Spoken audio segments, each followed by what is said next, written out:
Assalamualaikum guys, welcome back to my YouTube channel. So hari ni saya akan sambung untuk kelas bahasa Jepun kita, iaitu mengenai tajuk kali ini kita akan membahaskan tentang destination, iaitu tempat.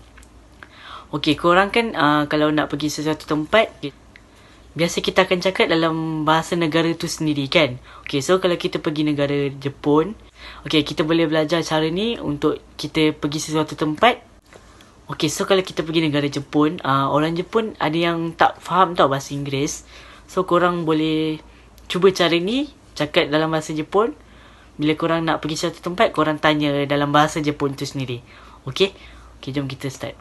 Korang yang baru sampai kepada channel ni, jangan lupa tekan subscribe.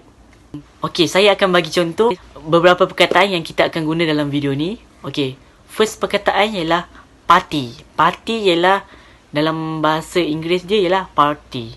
Macam birthday party ke apa kita pergi kan. Okay, seterusnya ialah departure. Dan bahasa Inggeris dia ialah department store. Okay, dan seterusnya ialah eki. Eki ialah station. Itu ialah contoh perkataan yang kita akan guna dalam video ni untuk terangkan.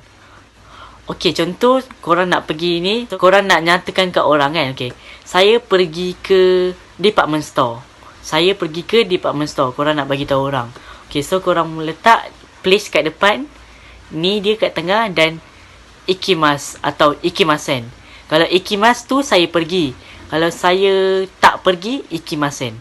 Okay, contoh ayat saya pergi. Okay, place kat depan ialah departure. Tengah-tengah ialah ni.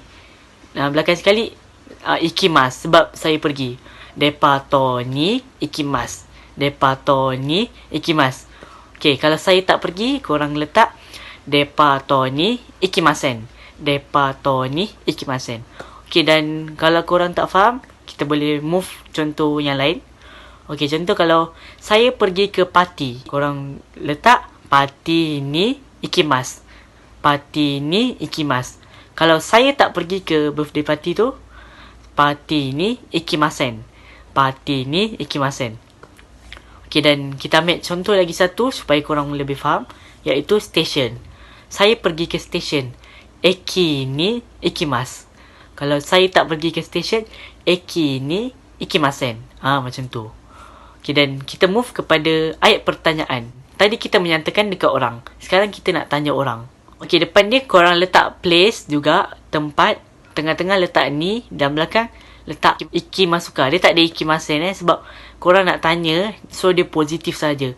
Kalau ikimasen yang negatif, saya tak pergi. Kalau positif, saya pergi. Ikimasu. Okay, dan korang letak place ni ikimasu. Dan okay, contoh korang nak tanya korang, adakah kamu pergi ke department store? Okay, kamu tanya macam ni. Departure ni ikimasuka? Adakah kat belakang? Sebab apa? Dia pertanyaan. Okay, contoh ayat lain yang korang nak tanya kat korang. Adakah kamu pergi ke birthday party? Korang cakap party ni ikimasuka? Korang tanya macam tu. Okay, dan contoh last, eki ni ikimasuka? Adakah kamu pergi ke station? Okay, macam tu. Okay, dan bila kita tanya orang, orang tu akan jawab. Okay, cara jawapan kalau kita nak jawab, senang saja. Kalau saya pergi, hai, ikimasu.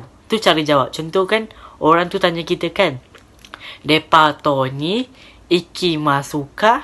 Adakah kamu pergi ke department store? Okay, dan kita jawab kalau kita pergi, hai, ikimasu.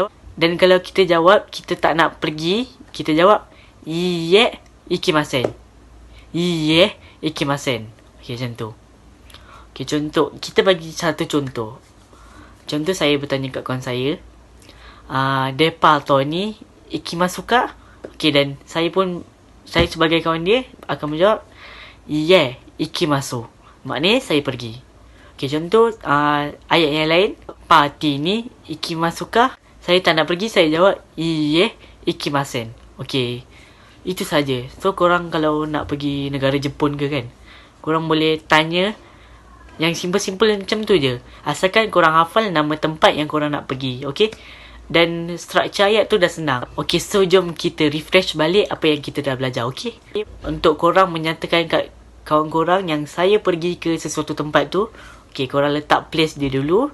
Letak ni, letak ikimasu.